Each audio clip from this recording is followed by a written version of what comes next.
Red line Islamabad studio से वो दिन जब पाकिस्तान एक डिक्लेयर्ड न्यूक्लियर स्टेट बन गया। भारत की तरफ से जब धमाके किए गए तो भारत की तरफ से बहुत से बयानात ऐसे आए जो आजकल के भारत के बयानात जैसे ही थे। मैं चंद एक आपके सामने रख देता हूं। भारत की तरफ से जहां पर बीजेपी के उस वक्त के तर्जुमान का बयान मैं आपके सामने रख रहा हूं, यह बयान आया कि पाकिस्तान को अब इंडिया के गज़ब का सामना करना पड़ेगा। अगर वो इंडिया मुखालिफ पॉलिसी से बाज ना आया तो आगे से डैश डैश डैश। फिर भारतीय वजीर मदन लाल का बयान भी हमारे सामने है, जिस पर उन्होंने कहा कि इंडिया अब एक एटमी ताकत है। अगर पाकिस्तान अब कोई दूसरी जंग चाहता है तो दिन और वक्त का तयन करे, क्योंकि इसके लिए अब हम तैयार हैं। पाकिस्तान की तरफ से चंद दिनों के बाद 28 मई स्टार्टिंग जब जवाब आया तो दूसरी तरफ मुकम्मल तौर पर खामोशी छा गई। पाकिस्तान ने एक तवील अरसे से अपनी एक न्यूक्लियर डॉक्ट्रिन बनाई हुई थी, जिसके अंदर हम बताते नहीं थे कि हमारे पास न्यूक्लियर वेपन कैपेबिलिटी है, लेकिन सबको पता था कि हमारे पास मौजूद है। पाकिस्तान ने 28 मई वाले दिन ये फैसला किया कि अब हमने इस एम्बिग्विटी को, इस अबहाम को ख़त्म करना है।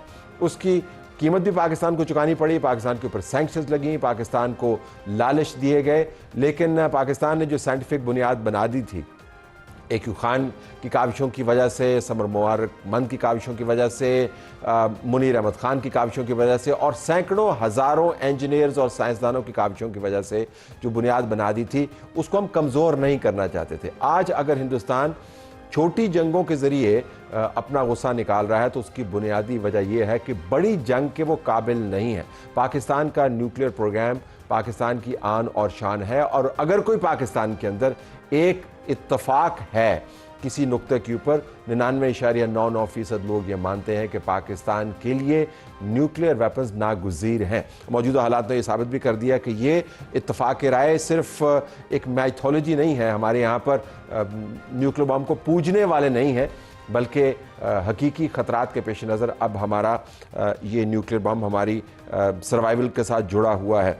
आज के प्रोग्राम में हम खुसूसी गुफ्तगू करेंगे, जानना ही चाहेंगे कि हिंदुस्तान एक तरफ से पाकिस्तान को धमकियां दे रहा है और दूसरी तरफ से न्यूक्लियर वेपन्स के होने के बावजूद अपनी कन्वेंशनल कैपेबिलिटी को भी बढ़ा रहा है और धमकियां पे धमकियां और नई वेपन्स परचेजेस कर रहा है। पाकिस्तान के लिए जो माशी तौर पर मुश्किल हालात में से गुजर रहा है, आने वाले दिनों में बड़ी सख्त चॉइसेस होंगी।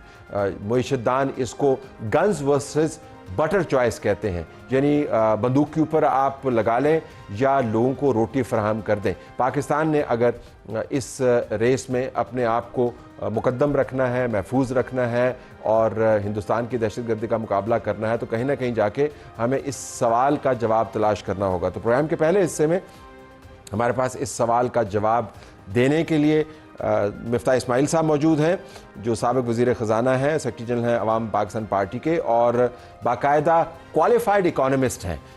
मिफ्ता साहब, आपका बहुत शुक्रिया, हमारे साथ रहिएगा। हम दूसरे अपने मौज़ूआत का भी तारुफ करवा दें। इसी प्रोग्राम में नाज़रीन हम बात करेंगे कि कम उम्र बच्चियों की शादियां एक बहुत बड़ा मसला है पाकिस्तान में। बहुत अच्छा कानून पास हुआ जिसके अंदर 18 साल से नीचे की शादी को गैर कानूनी करार दिया गया। अब इस्लामी नज़रियाती काउंसिल ने इसके ऊपर दोबारा से बाद अज़ कानून साजी के एतराज़ात जड़ दिए हैं। इसके ऊपर हमारे पास अरबाम सलमान साहिबा होंगी, जो माहिर कानून है, एडवोकेट हाई कोर्ट की। वो हमें बताएंगी कि अब इस मामले को किस तरफ ले जाया जा सकता है और ये कानून कितना अच्छा है बच्चियों के लिए। हम इसी प्रोग्राम में नाज़रीन मौसमियाती तब्दीली का एक ऐसा पहलू भी हाईलाइट करेंगे जो अमूमी हमारे नज़र से गुजर जाता है, लेकिन उसके खुसूसी असरात हमारी जान पर मुरतब हो सकते हैं। बिल बोर्ड्स, शहरों के अंदर बिल बोर्ड्स की भरमार है। इस्लामाबाद के अंदर कैपिटल डेवलपमेंट अथॉरिटी और इंतज़ामिया ने मिलकर जो गैर कानूनी बिल बोर्ड्स हैं उनके ख़ात्मे का एक की कैंपेन चला रहे हैं। हमारे पास अली रंधावा साहब मौजूद होंगे, चेयरमैन CDA में, बता रहे होंगे बिल बोर्ड्स को वो कैसे करेंगे। स्टार्ट करते हैं मिफ्ता इस्माइल से। मिफ्ता साहब, बहुत शुक्रिया। पहले तो ये बताइएगा कि पाकिस्तान को अब मुश्किल चॉइसेस का सामना है। हिंदुस्तान की तरफ से जो इल्ज़ामात आ रहे हैं, जो धमकियाँ आ रही हैं, उसके पेश नज़र आप बताइएगा कि हमारे पास ऑप्शंस क्या महदूद हैं, खुली हैं, और फिर मैं आपसे बात करूंगा कि हमारे पास वसाइल कहाँ से हमने जनरेट करने हैं, क्योंकि अगली दहाई बड़ी अहम है। गो हेड। शुक्रिया तरस भाई। देखें, जब आपके पास न्यूक्लियर डिटरेंट है, हिंदुस्तान के पास एक न्यूक्लियर डिटरेंट है, सो न्यूक्लियर वॉर तो मुमकिन नहीं है और अल्लाह करे ना हो कभी भी। लेकिन हमारे लिए इतना कन्वेंशनल डिटरेंट हमारे पास होना चाहिए कि हमको वहां जाने की जरूरत ना पड़े। जिस तरह इस बार आपने देखा कि हिंदुस्तान ने पहली रात को मसाजिद शहीद की, दीगर चीजें की, तो एक हमने उसी वक्त उनके जहाज गिरा दिए। उसके बाद हमने उधर ड्रोन भी भेजे और उधर जाके फिर उनके घरों में हमने जाके उनकी चीजों में जाके हमने मिसाइल्स मारे। तो आपके पास एक कन्वेंशनल कैपेसिटी होनी चाहिए, और जितनी अच्छी कैपेसिटी होगी इतना ज्यादा न्यूक्लियर वॉर से आप दूर हटेंगे अगर आपके पास कन्वेंशनल वॉर होगी। अब चूंकि जो जो जो जंग का जो मयार हो गया है वो मोदी के आने के बाद ये हो गया है कि जब उसको मईशत सॉरी उसकी सियासत में जरूरत पड़ेगी तो वो जंग करते हैं। जब भी उनको सियासत में इलेक्शंस आ गए, बिहार के इलेक्शंस आ गए, कौमी इलेक्शन उनके आ गए, तो वो जाएंगे। तो अब हमको थोड़ा सा तैयार रहना पड़ेगा। तो I think now I think कि ये बात तो तय हो गई है कि थोड़ी सी डिफेंस के अंदर एक्सपेंडिचर्स आपको बढ़ाने पड़ेंगे थोड़े से। आप अगर हिंदुस्तान अपग्रेड करेगा, F-35 लेके आएगा, तो हमें J-35 वगैरह वगैरह वो जो भी होगा, लेकिन पैसे उसमें और लगेंगे। और अब जो आपने ये बात की कि गन वर्सेस बटर, तो आई थिंक कि थोड़ा सा हमको उधर गन्स तो खर्च करने पड़ेंगे। अब सवाल ये है कि ये पैसे कहाँ से आएंगे? क्या आप नौकरी पेशा लोगों के जेब पे मजीद वजन देंगे, या आप कुछ हुकूमत के अखराजात हैं जैसे PSDP है, अच्छा, मैं कहता ADB कलामी सूबे के मैं हैं, उनको कम करेंगे। ये जो हमने वसाइल कहां से लेने, इसके ऊपर मैं पूरा अभी आपके साथ सेगमेंट करता हूं, लेकिन पहले जरा इस मामले को खोल लीजिए। आपने फरमाया कि जो रिवायती हथियार हैं वो हमारे पास इतने होने चाहिए कि मुंह तोड़ जवाब दिया जाए, जैसे हमने मुंह तोड़ जवाब दिया, और ताकि न्यूक्लियर खतरात से हम दूर रहें।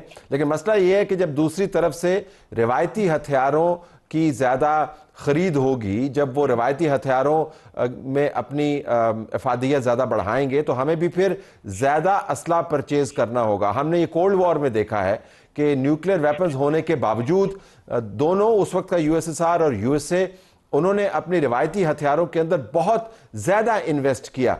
बल्कि अमेरिका के अंदर तो अब ये थ्योरी आपने खुद भी पढ़ी होगी कि कहा जाता है कि उन्होंने रूस को एक ऐसी जंग में मुलव्वस कर दिया कि उनकी इकॉनमी गिर गई वेपन्स के ऊपर पैसे खर्चते हुए। तो ये फिर हद तो नहीं मुकम्मल होगी ना हमारे लिए। हम एक स्टेप पे जाएंगे, हिंदुस्तान 2 स्टेप आगे चला जाएगा। तो कन्वेंशनल वेपन्स की पैरिटी बहुत मुश्किल है मेंटेन करना। चलो भाई देखें, हमारा क्योंकि एग्रेसिव स्टांस नहीं है, तो हमको पैरिटी नहीं चाहिए। हमको तो एक इतना स्टैंस चाहिए कि आप हमारे पास आ नहीं सकते, you can not take an inch of Pakistani territory, number 1। और अगर आप कोई हवा से कोई हमले करते हैं या समंदर से कोई हमले करते हैं, तो हम उसका जवाब देने के काबिल होंगे, और हम उसका जवाब देंगे।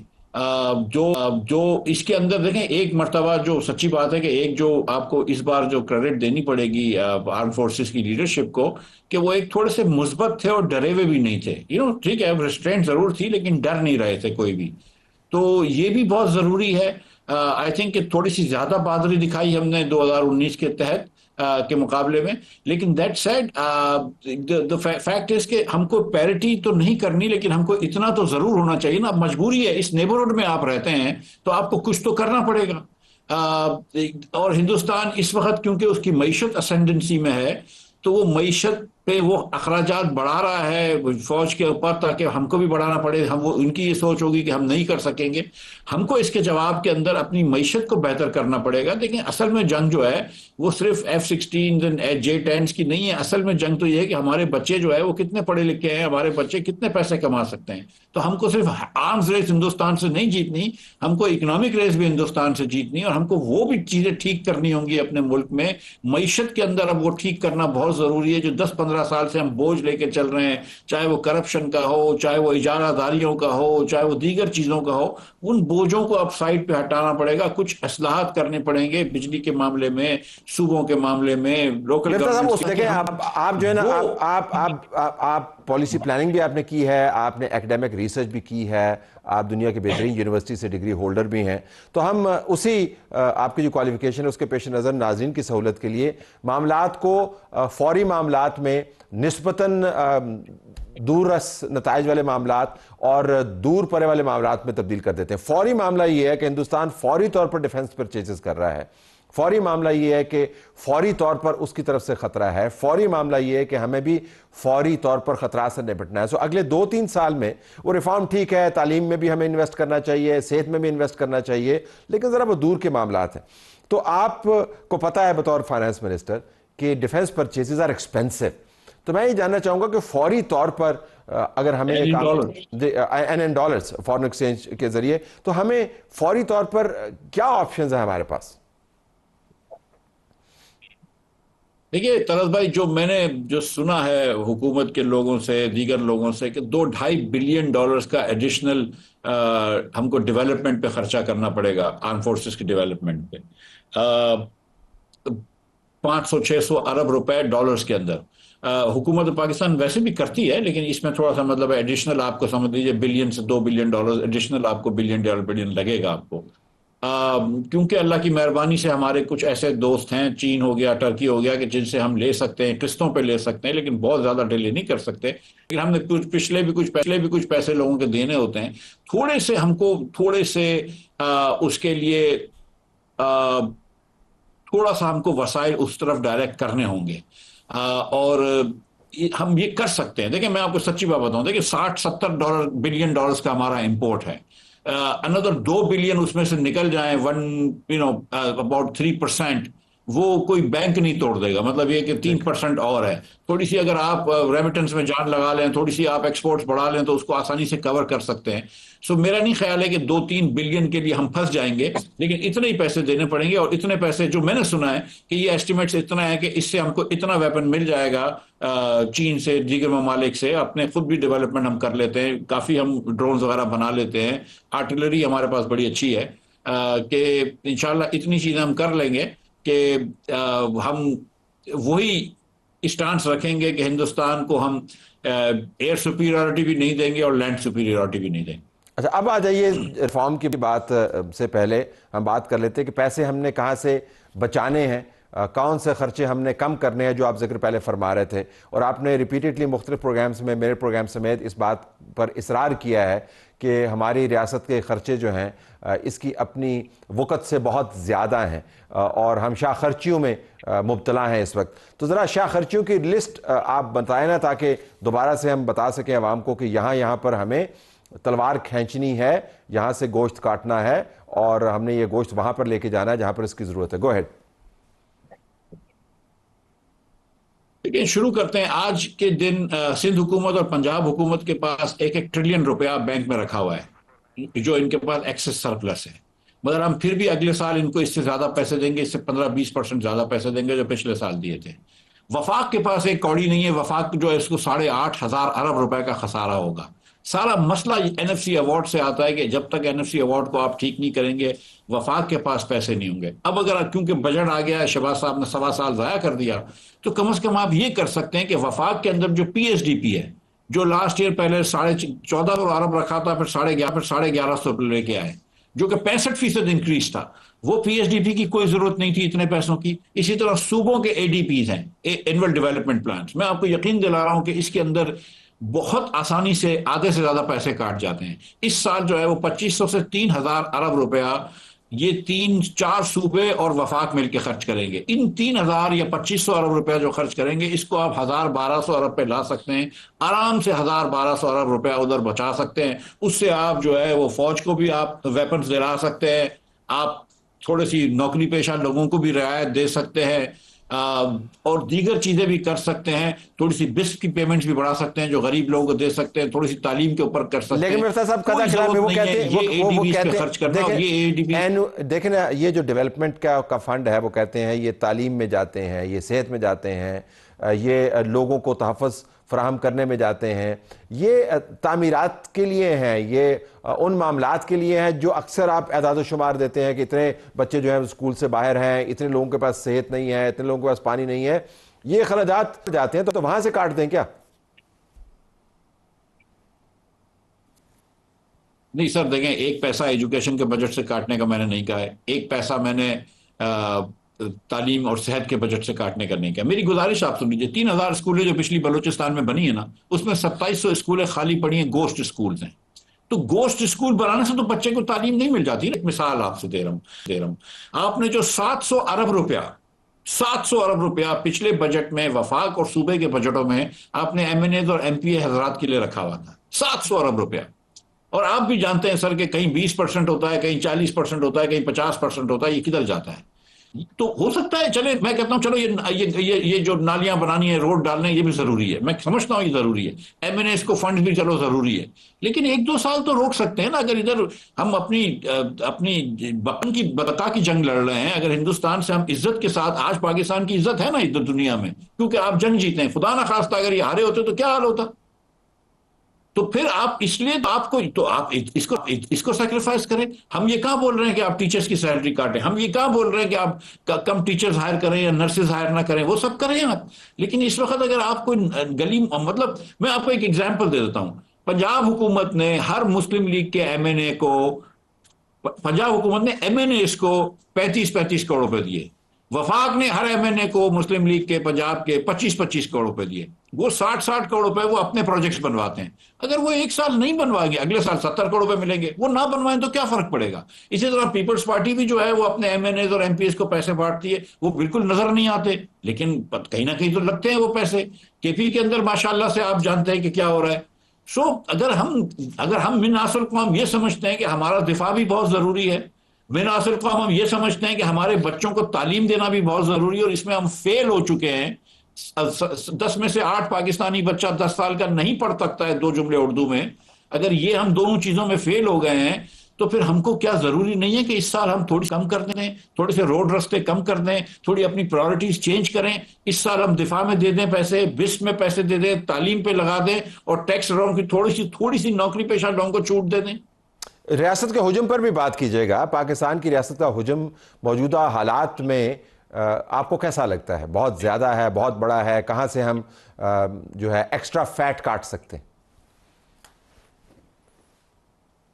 देखिए, अब अगेन देखिए, वफाक के पास 18,000 अरब रुपए का बजट है। 18,000 अरब से आप क्या काट सकते हैं मैं आपको बताऊं। 9,000 अरब रुपए तो इन्होंने सूद में भर दिए, तो अब आपके पास रह गए 8,000 अरब। उसमें से जो लोगों को बुरा लगता है हर वक्त, वो बिस बुरा लगता है। गरीब लोगों को पैसे देते हैं तो हम बोलते हैं इनको भिखारी बना दिया। हम बड़ी बड़ी कंपनियों को, बड़े बड़े सनतकारों को जाके सब्सिडी देते हैं, हम कोई नहीं कहता कि उनको हमने भिखारी बनाया। आपको करना है, अगर रियासत को आपको हजम छोटा करना है, तो आपको निचकारी की तरफ जाना पड़ेगा। 109 अरब रुपए आपने इस साल रेलवे की को दिया है, जो गुज़िश्ता हाल जो इस वक्त माली साल है। अगले माली साल में आप प्रॉब्लली 120 अरब रुपया रेलवे पे जाया करेंगे। 120 अरब रुपया। आप पीआईए के अंदर 100 अरब रुपए का नुकसान करते हैं। ना आप रेलवे की रिफॉर्म कर रहे हैं और निचकारी कर रहे हैं, ना पीआईए की निचकारी की है, ना बिजली की कंपनियों की निचकारी की है। आन के अंदर हम इस खित्ते की महंगी तरीन बिजली बेचते हैं, लेकिन फिर भी बिजली की कंपनियों को नुकसान होता है। आप पता नहीं हम ये किस तरफ लेके चल रहे हैं, लेकिन हम ना निचकारी कर पा रहे हैं, ना उसको प्रोविंशलाइज कर पा रहे हैं, ना उसकी हम रिफॉर्म्स कर पा रहे हैं। हमने अपने ओवर द इयर्स आहिस्ते आहिस्ते इतने सारे बोझ उठा लिए जो हमारे कांधे जिसके लिए नहीं थे तैयार, कि हम अब नहीं काम कर रहे। तो वफाक में तो सच्ची बात है कि यस थोड़ी बहुत फैट जरूर है, लेकिन वफाक को अपनी पॉलिसी को श्रिंक करना होगा, निचकारियां करनी होगी। जो असल फैट है वो सूबों में है, क्योंकि आपने जो 13,000 अरब रुपया, जो 12,000 अरब रुपया जो आपने टैक्स जमा किया है, उसका आपने 60% पैसा सूबों को दे दिया है। वो अपना टैक्स जमा नहीं करते, बस वो अखराजात करते रहते हैं। तो मैं आपको मिसाल देता हूं कि एयर एम्बुलेंस हमने बनाई है पंजाब में, अच्छी बात है, चलो एम्बुलेंस बनाइए, लेकिन अब आप उसके एयर एम्बुलेंस पहले बनाइए, अब आप एयर ताकि वो जहाज उतर सके। जहां जहां एयर स्ट्रिप्स ऑलरेडी हैं पंजाब में, वहां पे तो डिस्ट्रिक्ट हॉस्पिटल्स हैं। पंजाब में आप कहां पे भी हो, 2 घंटे से ज्यादा तो दूर नहीं है आप डिस्ट्रिक्ट हॉस्पिटल से। तो क्या बेहतर नहीं था कि 300 आप सुजुकी की एम्बुलेंसेस डाल देते? क्या उससे ज्यादा जाने नहीं बचती? ये शो प्रोजेक्ट नहीं करते? ये जो आप ग्लास ट्रेन नहीं बनाएंगे लाहौर इस्लामाबाद से मरी तक, पिंडी से मरी तक, तो शायद उससे कोई फर्क नहीं पड़ेगा। सिंध में तो पता नहीं क्या एक सिस्टम चल रहा है, समझ ही नहीं आती कि 3,500 अरब रुपए का बजट कहां जाता है। ऐसा नहीं है कि फैट नहीं है, आई प्रॉमिस यू बहुत ज्यादा फैट है।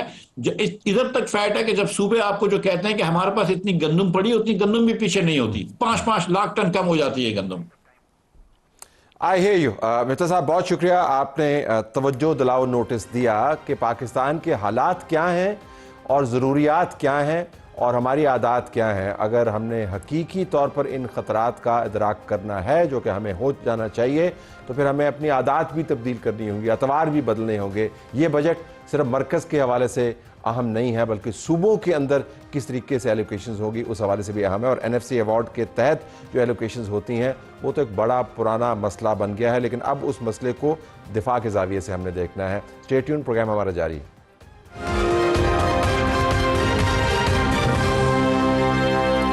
कम उम्र बच्चों और बच्चियों की शादियों के ऊपर कानून साजी हुई। इन शादियों को 18 साल से नीचे गैर कानूनी करार दे दिया गया, इनको रजिस्टर नहीं करवाया जा सकता। अच्छा बिल था, बल्कि है। इसके ऊपर बहरहाल एतराज़ात आए। इस्लामी नज़रियाती काउंसिल ने अब इसको यकसर रद्द कर दिया और ये कह दिया कि बिल तो है लेकिन ये शरई कवानीन के बिल्कुल ख़िलाफ़ है। मजहबी जमातों में से चंद एक इसके ख़िलाफ़ एहतजाज करने पर इसरार कर रही हैं। जो सिविल सोसाइटी के मेंबरान हैं उनका मानना ये है कि जिस तरीके से इस बिल की गैर मौजूदगी को बच्चियों के इस्तेसाल के लिए इस्तेमाल किया जाता रहा ये मामला, अगर बिल रद्द कर दिया गया, मॉडिफाई कर दिया गया या उसको कैंसिल आउट कर दिया गया तो उसके नुकसान ज़्यादा होंगे। हम जानना चाहते हैं कि ये एतराज़ात इस बिल के कानून बनने के बाद इनका वज़न क्या है और इस बिल की इम्प्लीमेंटेशन से फ़वाइद क्या हैं। रुबाब सलमान साहिबा माहिर कानून है, एडवोकेट है, हाई कोर्ट के हमारे साथ मौजूद हैं। रुबाब साहबा अस्सलाम वालेकुम, बहुत शुक्रिया आपने हमें ज्वाइन किया। ये बताइएगा कि पहले तो इस बिल के बारे में हम आपका नुक्ता नज़र जानना चाहेंगे। ये कितना अहम है कम सिन बच्चियों की शादियों के हवाले से? क्या वाकईतन ये एक बहुत बड़ी सोशल सर्विस है इस कानून की मौजूदगी?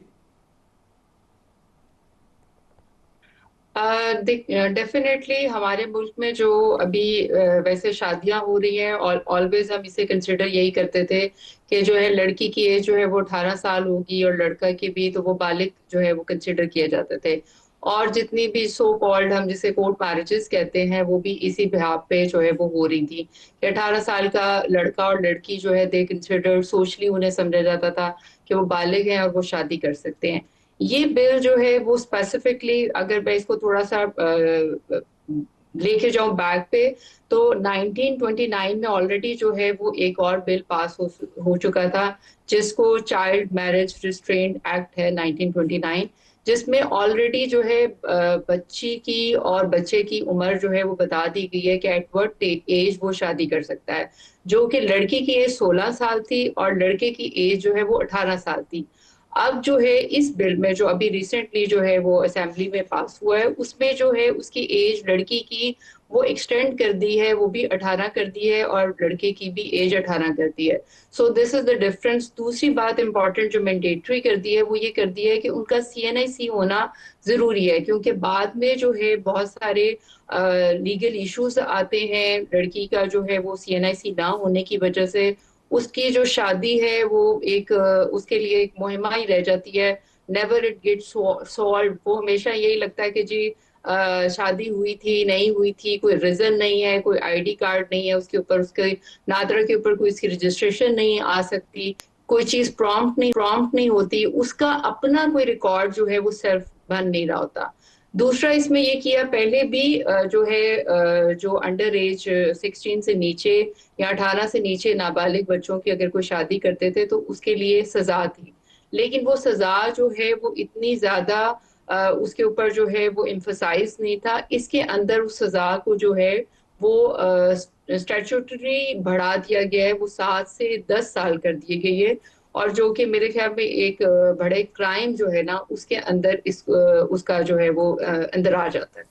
अच्छा, अब इसके ऊपर जो इस्लामी नज़रियाती काउंसिल की तरफ से एतराज़ात आए हैं, तफसील हमारे सामने है, उन एतराज़ात को आप कैसे देखती हैं? आपने मंतक तो बता दी कि इस कानून की इसकी इम्प्लीमेंटेशन से फ़वाइद क्या होंगे, और वैसे भी 18 साल की एज है, वो बलोगियत की एक निशानी ये भी है कि 18 साल से नीचे आप वोट भी नहीं डाल सकते, आपका ID कार्ड नहीं बन सकता, आप बैंक अकाउंट नहीं खोल सकते। तो अगर सब कुछ 18 साल के साथ जुड़ा हुआ है तो शादी भी 18 साल के साथ जुड़ी होनी चाहिए। लेकिन अब ये जो एतराज़ात आए हैं इन पर आपका पॉइंट ऑफ व्यू क्या है? देखिए 2021 में भी जो है फेडरल शरीयत कोर्ट के सामने इस इशू को उठाया गया था कि 16 साल की age is not right age for the marriage for a girl, लेकिन उस वक्त भी जो पिटिशन है वो इसी बात पर जो है इसको जो है वो नॉकआउट कर दिया गया था कि बेसिकली अगर हम इस्लाम में देखें तो there is no certain age जो कि बताई गई है कि इस एज में जो है वो बच्ची की शादी होनी चाहिए, बल्कि सिर्फ उसको जो है वो अगर हम मिसाल देखें तो हजरत आयशा से लेकर हजरत खतीजा तक हमारे पास मिसाल है, लेकिन वो आपकी प्रॉपर्टी अगर उसको हो जाती है मिल जाती है तो वो जो है वो इस एज को अटेन कर लेती है तो उसकी शादी हो सकती है। अब इस एज में अगर एक बच्ची जो है जो उसकी शादी हो रही है उसका हम सोशली उसको हम पाकिस्तान में कंसिडर करते हैं कि उसकी जो है वो फिजिकल और एक मेंटल हेल्थ होनी चाहिए, जिसकी वजह से उसकी जो है शादी होनी चाहिए। जो फेडरल शरीयत है, जो 2021 में भी जो हमारा फैमिली लॉ है, और हमारा जो ये है चाइल्ड मैरिज रिस्ट्रेंट एक्ट है, इसके ऊपर भी जब आवाज उठाई गई थी और कहा गया था कि जी ये गलत है, तो तब भी इस चीज को जो है वो निगेट किया गया। अभी ऑब्वियसली फिर दोबारा से वही जो है वो प्रैक्टिस स्टार्ट हो गई है, दोबारा से वही क्वेश्चन।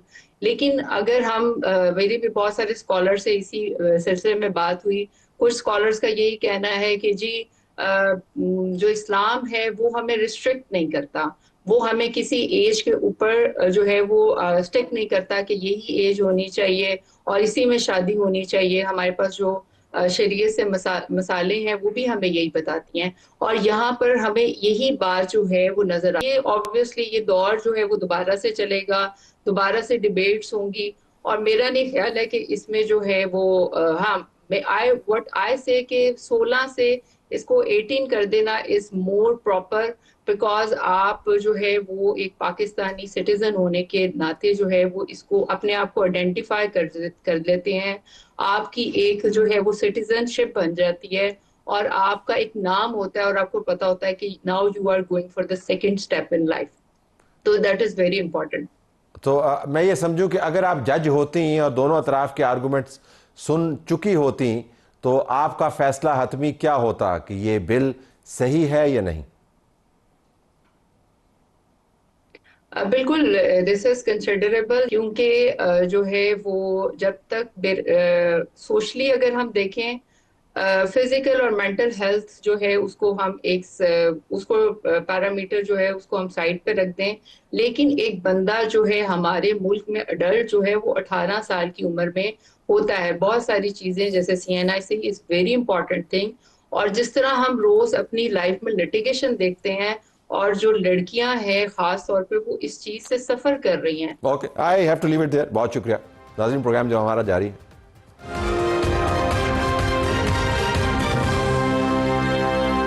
जानों को खतरा सिर्फ हिंदुस्तान से ही नहीं है, और ना ही ऐसे कवानीन के ऊपर ऐसी बहसें हैं जिनसे बच्चियों के हकूक तलफ हों, उनको और भी खतरात लाहक हैं, और इनका ताल्लुक बिल बोर्ड से है।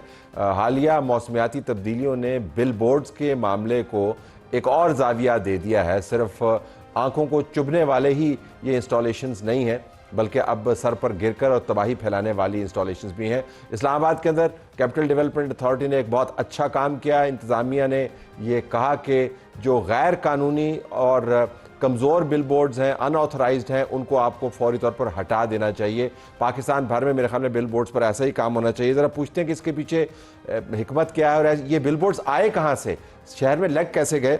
अली रंधावा साहब, चेयरमैन CD हमारे साथ मौजूद हैं। रंधावा साहब, अस्सलाम वालेकुम।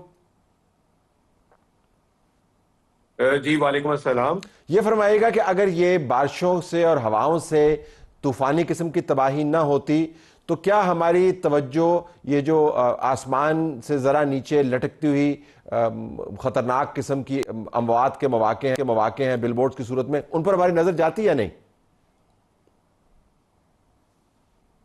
थैंक यू सो मच कि आज आपने शो में मदऊ किया। देखें, सबसे इम्पोर्टेंट चीज़ ये कि हमने ऑलरेडी इस्लामाबाद के अंदर बिल बोर्ड्स के ऊपर ना एक बड़ी अच्छी पॉलिसी बनाई है। हमारे एक्चुअली जो रूल्स रेगुलेशन एडवर्टीजमेंट के थे वो बहुत पुराने थे, तो हमने लास्ट ईयर हमने उसको अपग्रेड किया, और इस्लामाबाद के जो ब्यूटिफिकेशन का जो हमारा प्रोजेक्ट था, जिसके अंदर हमने इस्लामाबाद के अंदर अब डिजिटल बोर्ड्स का कॉन्सेप्ट लेके हैं, और आपने खुद तो विटनेस किया होगा कि हम इस्लामाबाद में डिजिटल बोर्ड्स लगा रहे हैं।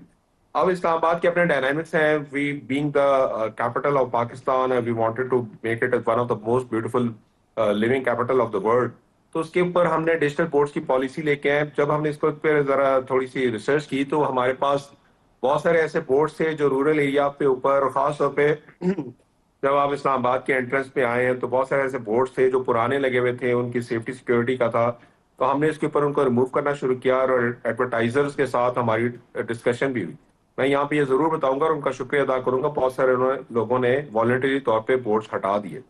मीनवाइल जो ये आजकल जो थंडर स्टॉर्म स्टार्ट हो गई, तो उसके अंदर हम तमाम बोर्ड्स को चेक कर रहे थे। कल भी जैसे एक इधर वाकया हुआ, शुक्र अल्हम्दुलिल्लाह बचत हो गई, तो वी आर ऑन इट।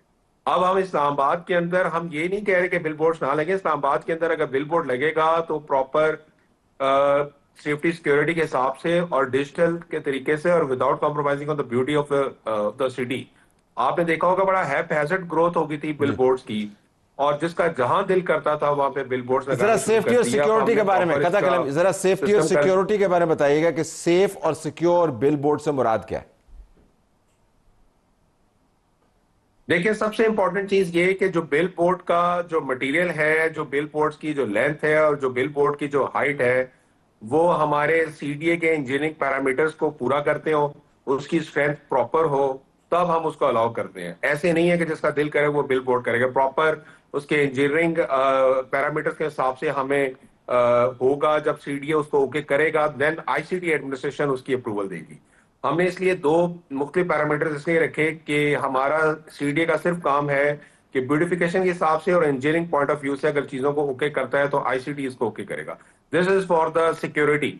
अब इसके अंदर ब्यूटिफिकेशन का बार बार मैं एस्पेक्ट इसलिए डाल रहा हूं कि हम ये भी नहीं चाहते कि एक रोड के ऊपर 100 बिल बोर्ड इकट्ठे लग जाएं। तो so we have to designate the place कि कहाँ पे बिल बोर्ड होने, कहाँ पे नहीं होने चाहिए। लेकिन सबसे इंपॉर्टेंट ये है कि सिक्योर हो, उसकी प्रॉपर हो। अब आपको पता है विदाउट अगर कोई बिल बोर्ड लगाता है और उसको कहीं से उसको वेट ना हो, इसकी इंजीनियरिंग है, उसकी कितनी थर्स्ट है, कितनी उसकी ड्यूरेबिलिटी है, वो लगेंगे बोर्ड तो फिर उसका तो ऐसी जिस तरह की इवेंट्स आजकल चल रही हैं तो कहीं भी नुकसान हो सकता है। इस वजह से हमने फौरी तौर पे सारे बिल बोर्ड हटाए और जब तक हम उसको चेक नहीं करते हम अलाउ नहीं अब कर रहे। मैंने बाज़ जगह पे देखा है कि हाउसिंग सोसाइटीज़ के भी बिल बोर्ड्स लगे हुए हैं। इतनी बड़ी हाउसिंग सोसाइटी नहीं है जितना बड़ा बिल बोर्ड लगा हुआ है। ये कहाँ से लग जाते हैं? ये गैर कानूनी तौर पर, ये तो चीज़ें नज़र आने वाली हैं, ये जो गैर कानूनी तौर पर हिफाजत और तहफ़्फ़ुज़ के तमाम असूलों को बालाए ताक रख के बिल बोर्ड्स ऊपर आ जाते हैं, इनको उतारने में इतनी देर क्यों होती है? मैं इस वजह से आपसे पूछ रहा हूँ कि आप जो बात करेंगे वो दूसरे शहरों के अंदर इंप्लीमेंट हो सकता है,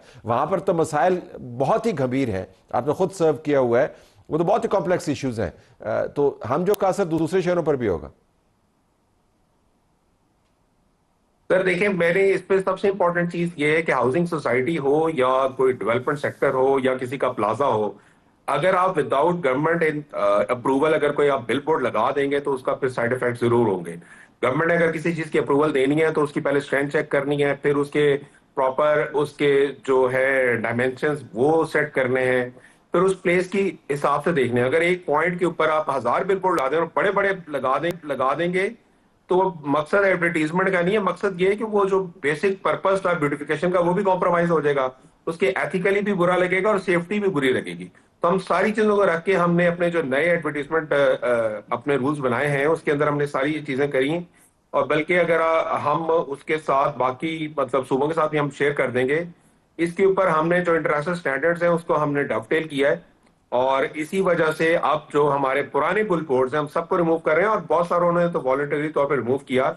और कल फिर जब हमारी डिप्टी कमिश्नर से बात हुई तो उसके साथ हमने फिर कन्वे किया कि कोई बिल बोर्ड इस्लामाबाद में नहीं लगेगा, जो लगे उनको भी हम उतार रहे हैं उस वक्त तक जब तक हम एनओसी नहीं देते और वो पूरा प्रॉपर स्टैंडर्ड्स पे नहीं उतरते। बिल्कुल आखिर में एनओसी की आपने बात की, मैं देख रहा था कि मरगला हिल्स नेशनल पार्क के हवाले से कौमी असम्बली की जो कायमा कमेटी है बराए मौसमी, इसके सामने कोई सबमिशन हुई है जिसमें उन्होंने बताया जी कि यहाँ पर 137 होटल हैं, यहाँ पर 9 रेस्टोरेंट्स हैं, 4 क्लब हैं, 55 हुकूमती, 10 मजहबी इमारतें, 3 मार्की हैं। तो ये तो बड़ी मुश्किल से हमने इससे जान छुड़ाई थी। ये कौन सी चीज़ें हैं जो आ गई हैं? देखिए, मैं इसमें Margalla hill national park basically जो हमारा पहला डिफाइंड था उसके अंदर उसकी थोड़ी सी जो डेफिनेशन है उसमें हम ये आता है कि अगर उसके अंदर अगर आप रावल लेक को ले लें तो उसके ऊपर कहते हैं कि 2 किलोमीटर का एरिया, तो रावल लेक का 2 किलोमीटर कॉमन सेंस तो ये कहती है कि बेसिकली उसका फ्लैट एरिया होना चाहिए। अगर आप रावल लेक को आप सराउंड कर दें, एज अ सर्कल लगा दें, तो उसके अंदर हमारा बहुत इंपॉर्टेंट प्लेसेस कॉन्स्टिट्यूशन एवेन्यू तक आ जाती है।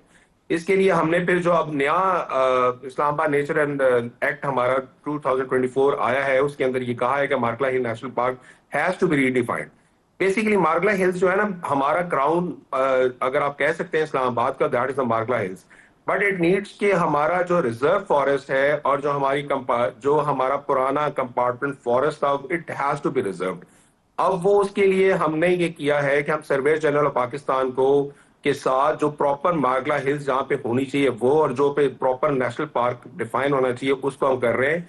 और जो मार्गला हिल्स के अलावा एरिया जो जो गलती से अगर उसमें रीडिफाइन हो रहा है उसके अंदर कोई काम करता है तो वो उसके अंदर नहीं आता। अब थोड़ी सी ये कंफ्यूजन है जिसको ऊपर हमने, क्योंकि उस एक्ट यह है कि आपने दोबारा से मार्गला हिल नेशनल पार्क को डिफाइन करना, तो हम उसमें वर्ल्ड वाइड फेडरेशन के थ्रू, वाइल्ड लाइफ बोर्ड के थ्रू, क्लाइमेट चेंज के थ्रू उसको हम रीडिफाइन करेंगे विदाउट कॉम्प्रोमाइजिंग के जो हमारे मार्गला हिल्स है वो प्रिजर्व ही होंगे।